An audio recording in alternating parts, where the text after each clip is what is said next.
сразу хочу сказать, да, то есть мы рассчитываем на аудиторию школьника, старшие классы. Ну, 10-11 можно, 9 еще можно, да, то есть просто в силу современной ситуации, у всех телефонов, у всех видео есть, вот, но все равно информацию мы даем, ну, как бы приспособленную, адаптированную для этой, да, то есть не для нашей с вами аудитории, как, чтобы мы понимали, знали, да, то есть, а мы даем все равно адаптированную. Значит, что мы будем рассматривать, да? Первое это начало жизни, да? Те вопросы, которые мы сегодня даже рассмотрели. Начало жизни. Второе. Этапы развития человека, имеется в виду внутриутробный период. Третье. Это виды аборта.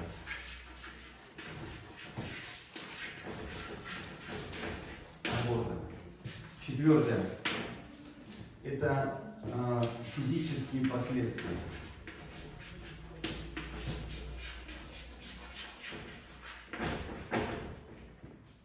Пятое. Психические.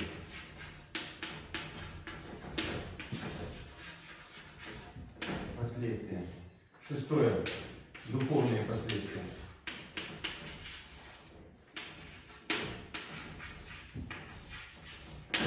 Ну и седьмое можно немножко затронуть. Это покаяние. Это уже предполагается, что понятно, для школьников это еще не актуально. Вот, или дай бог, что было не актуально, по крайней мере, для 11 классов, да. То есть, если это и встречается, ну, все равно это единичный случай. Вот, но это на вопросы-ответы, которые могут потом возникнуть. Итак, начало жизни, да, то есть первое. Когда начинается жизнь человека? Когда начинается? Что мы знаем, да? Пожалуйста, вот, ну давайте, то есть я всегда стараюсь вести урок в форме диалога. Если он идет просто в форме лекции, это нужно иметь, так скажем, такой талант, чтобы тебя слушали. Да, ораторский. Иначе аудитория просто начинает засыпать. Все-таки информация интеллектуальная, либо ее нужно строить в форме рассказов. Причем рассказы, как говорится, надо рисовать словом. Вот. Ну, не все это умеют, и это нужна практика, нужен опыт, и нужно какое-то богатство внутреннее, да.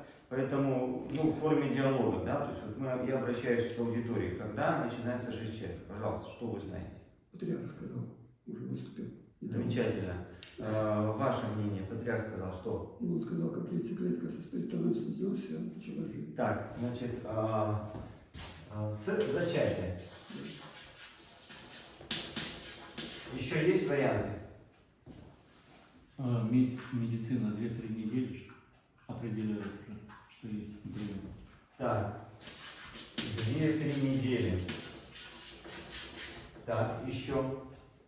Еще есть варианты? Медицинский. Что мы слышали? Что мы слышали? С рождения. С рождения. С рождения. Еще есть варианты в нашем мире существующие? В нашем мире? Да. ЭКО тоже вот это считает? Мне сейчас определили, что это за рубежом, говорят, такая практика у них есть, что человек родился, целую неделю, он еще не человек, можно его убить. Неделю после рождения, у них еще там такое сейчас, в западном мире. Неделя после. Да. Так, ну есть еще одно мнение, которое существует с момента появления сознания. Появление сознания кого? Ну, имеется в виду эмбриона, да, человека. Вот это. С момента появления сознания. Потому что сейчас вообще само слово жизнь, оно вот настолько растягивается, да, то есть растения тоже живые. И что это такое жизнь, да, то есть сознания там нет же у растения. Тогда что такое сознание? То есть некоторая рефлексия. Ты тронул, бац, листочек скрутился там, или еще как-то, да, сорвал, умер, то есть живой все-таки. Кто-то начинает говорить, что жизнь это, что это такое? Это протекают химические реакции там, да, внутри там какие-то, любое, даже нервная реакция, нервный импульс, это что такое? Это химическая реакция, то есть по нервным волокнам бегут электрические разряды, достигают нашего головного мозга, плюс-минус, ну всего лишь тоже химическая реакция, да. Тогда уже можно говорить, что в пробирке, наверное, я там два вещества слил, это уже что, жизнь что ли, потому что химическая реакция, то есть это такое очень растяжимое понятие, да, то есть не надо, мы этого не будем трогать. Так вот, давайте разберем, да, существующее мнение сегодня. С зачатия сразу скажем, что это научная точка зрения. Научная точка зрения. То есть с момента появления 46 хромосом. Потому что гаметы имеют по 23. 46 это человеческий вариант, потому что у всех других животных по-разному. Например, у обезьяны 48 хромосом, у рака там 223 что ли, да, у мухи там, дрозофил, например, 8 всего хромосом. 46 это уже человек. То есть это не рыбка, не обезьянка, не там... А у обезьяны 48? Да. Другое количество совсем. Ну да. То есть это явно человек, да, и здесь на уровне ДНК, а это некоторая программа, уже записан и цвет глаз, и волос, да, и темперамент записан, вот, то есть все уже заложено. Единственное, что, да, когда человек родится, те еще условия, в которых он будет жить, они внесут свою какую-то корректировку, да, шрамы появятся, там, может быть, опыт появится, приспособленность к тем условиям, плавать научится, например, да. Но основные все параметры здесь уже заложены. Это человек. Сразу скажем, что научная точка зрения совпадает с религиозной точкой зрения. Сейчас даже публикуют давнишнее даже, да, заявление кафедры эмбриологии МГУ, научной точки зрения с момента зачатия, с момента образования вот этой вот одной клетки 46 хромосом. Религия говорит то же самое. Жизнь человека начинается с момента зачатия. Все, это уже человек, да, и душа человеку дается в этот же момент, да. Но есть святоотеческое мнение, что душа возникает от душ родителей, да, то есть Феофан Затворник говорил, есть семя телесное, есть семя духовное. Вот, то есть от душ родителей возникает и душа нового человека, да, а дух это уже от Бога дается, потому что создан по образу Божьему. Но это уже человек, да, мы сейчас глубоко не вдаемся в богословие, вот, смотрим пока вот на уровне, все-таки мы ориентируемся на школьников, у которого в принципе нету знаний. 3 недели после зачатия такая точка зрения существует, она распространена, ну, кто-то говорит 3 недели, кто-то говорит 3 месяца, 3 месяца, она псевдонаучная, почему? Она появилась, ну, так скажем, в начале 20 века, когда широкую популярность получила теория Дарвина, и его сподвижники, всячески пытавшиеся как-то вот оправдать, найти объяснение, найти доказательства, да, самая большая проблема теории Дарвина была в том, что она не имела еще доказательств, это теория. Ну, скажем сразу, до сих пор она осталась теорией, то есть она не перешла в ранг законов. законов, да, то есть осталась теория. И вот появляется некоторая теория Геккеля. Геккель. Мы все знакомы с этой теорией, когда нам в учебниках биологии рисовали или показывали фотографии его рисунков. Вот так вот выглядят эмбрионы. Вот здесь, начиная там с рыбки, здесь заканчивая человеком. Помним, да, все? К сожалению, эти рисунки до сих пор в наших учебниках биологии публикуются, и до сих пор наших детей этому учат. Но в учебнике не написано, что сам Геккель, после того, как он опубликовал, да, свой вот некоторый закон, как он это назвал, через некоторое время он был лишен профессорского звания и исключен из числа профессуры Йенсенского университета, где он преподавал в Германии, за фальсификацию. Вот об этом не говорится. Просто потому, что эта теория, она была выгодна в то время социалистическому, да, или коммунистическому государству для борьбы с религией. О чем она говорит, да? Ну, если с научным языком, да, можно сказать так, в своем онтогенезе каждое существо повторяет весь филогенез. Если сказать нашим простым языком, да, во внутриутробном развитии каждое существо повторяет все стадии развития ну, даже как это сказать, прежде стоящих, да, по теории Дарвина существ. Например, человек, самый высший, да, во внутриутробном развитии в первые месяцы и дни своего рождения повторяет все стадии, там, начиная с рыбки и так далее, и так далее. Как это пытался доказать Геккель, да, то есть он вот расположил все эмбрионы вот в таком виде и сказал, что видите, они все похожи. Значит, они все, да, вот здесь вот есть, ну, такие как бы жаберные щели, здесь тоже вот они тоже есть какие-то складочки, да, но надо сразу сказать, что Геккель, он как ученый, да, то есть он раздобыл микроскоп, на то время достаточно хороший, и занимался изучением радиолярии, ну, как снежинки, да, такие вот. И когда вышла теория Дарвина, он был настолько увлечен, он хотел просто это узнать, хотел доказать, и он вот кинулся в эмбриологию. Но сразу представим, что если эмбрион рыбки достать было легко, икры полно, где взять эмбрион человека на первых днях его существования? Даже на первой неделе его существования, где взять эмбрион, да? Тогда аборты не делали, тогда это криминально, то есть за это могли посадить. Где он брал, да? Да даже просто представить, найти эмбрион кошки какой-нибудь на первых днях развития, на кошке же это не видно. И женщина даже не знает, а это надо найти труп, и сколько надо перерезать кошек, чтобы найти, да, на первых неделях там, своего внутриутробного развития, беременную найти. Или это специально в лаборатории там как-то вот делать, да? Спаривать, а потом через неделю ее резать. Вот. Но с человеком это было еще сложнее. Поэтому Геккель был лишен звания за фальсификации, за то, что он просто придумал.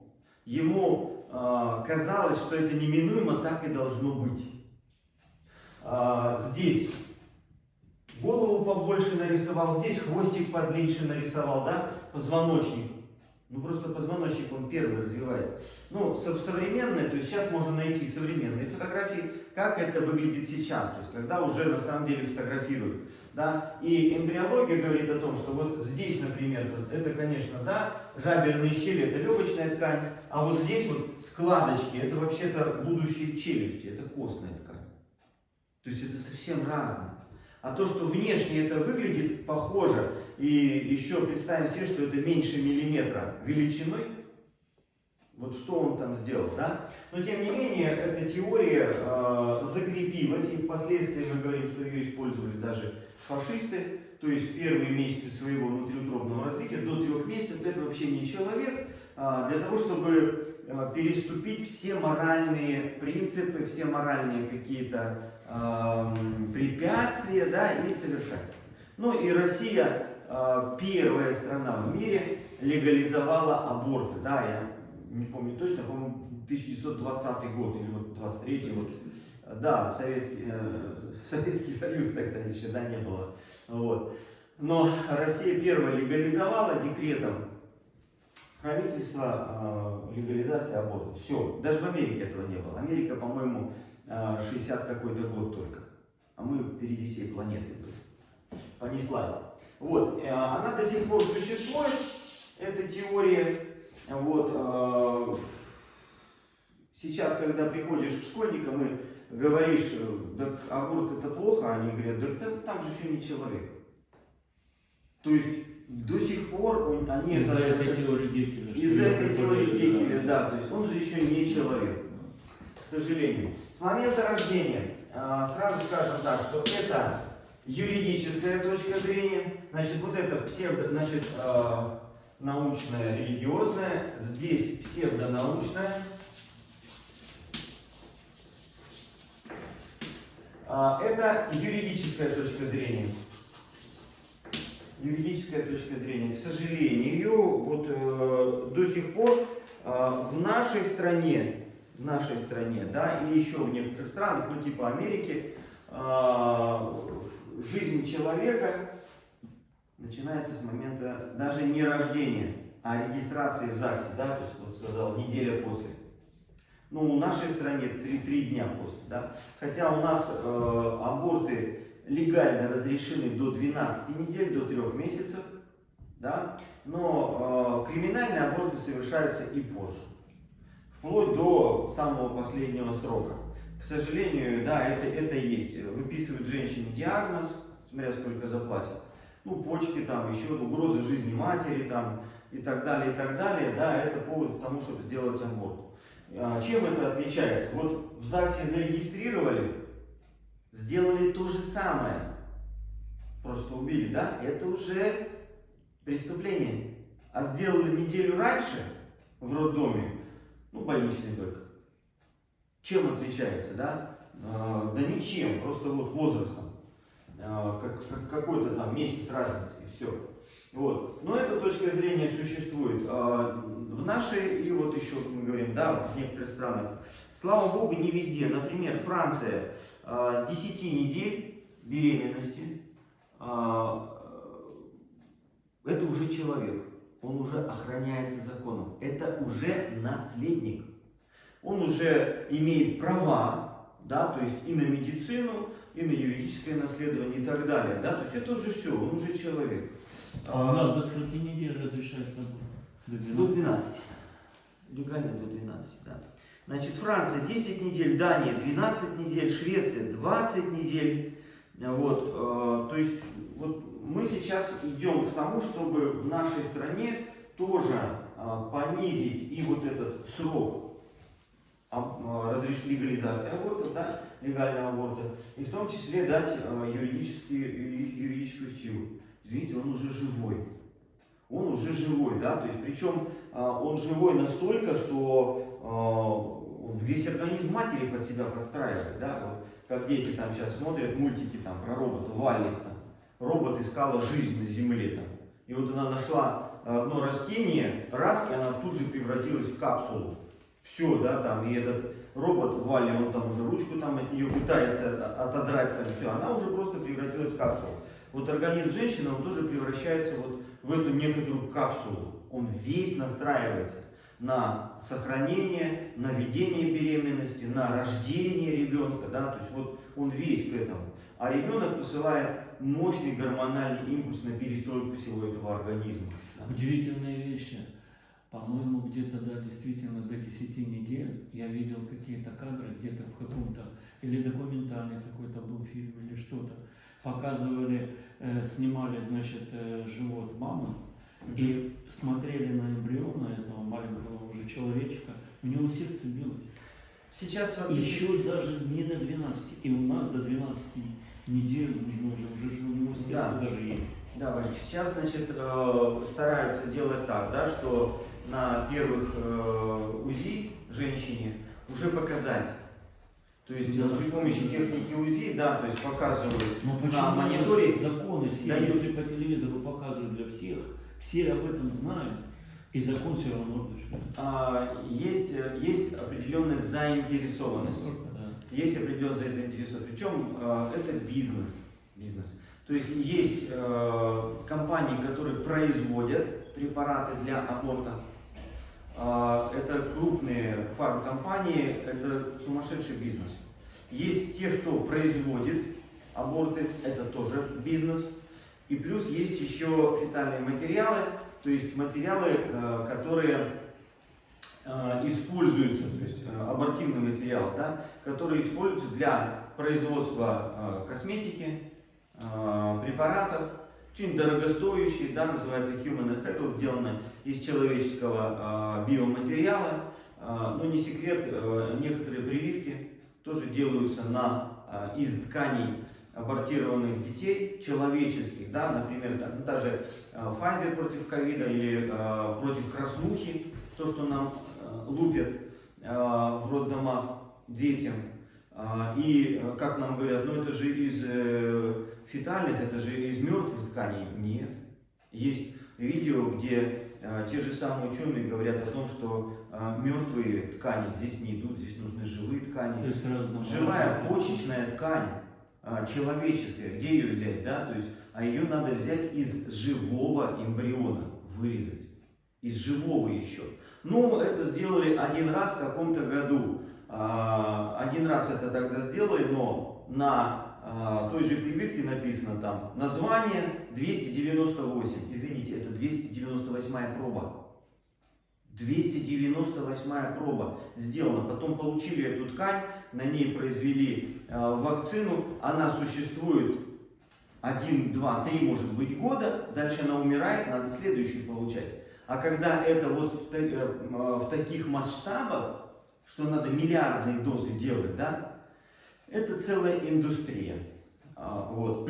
Поэтому заинтересованность здесь огромная, и борьба идет на самом деле для кого-то просто бизнес и мораль вне всех этих законов. Итак, но с момента появления сознания следующее, да, то есть такая психологическая какая-то еще точка зрения. Вопрос, когда появляется сознание? Вот когда оно появляется, да? Это тоже ущербная точка зрения. Почему? Потому что, ну, кто-то скажет, вот 3 месяца, да, там 12 недель, кто-то скажет в полгода, кто-то скажет, извините, в 6 лет после рождения. Адекватное сознание, а кто-то скажет 12. Да, то есть это евгенистическая такая точка зрения. Евгеника, да? О чем она говорит? То есть, если с момента появления сознания, значит, человек потерял сознание, все, он уже не человек, то есть он, например, стал инвалидом, или еще, да, то есть тогда все это не человек, можно убивать, можно уничтожать. То есть это на самом деле порождает впоследствии дискриминацию. И кого называть сознательным? Тогда можно сказать, что элиты, которые пишут закон, они могут все это построить под себя. Да, то есть вот у меня есть сознание там золотого миллиарда, а у этих нет. Ну и все, да, то есть или там у негров, у аборигенов там, да, у них сознание не такое, как у высокоразвитого человека где-нибудь в Лондоне, там, закончившего Оксфорд. И все. И тогда будет дискриминация, то есть это повод к уничтожению. То есть вот существуют такие точки зрения, пожалуйста. Значит, наша точка зрения, которая научная и религиозная, совпадает, по крайней мере православная религиозная, совпадает с ней, это начало жизни с момента зачатия.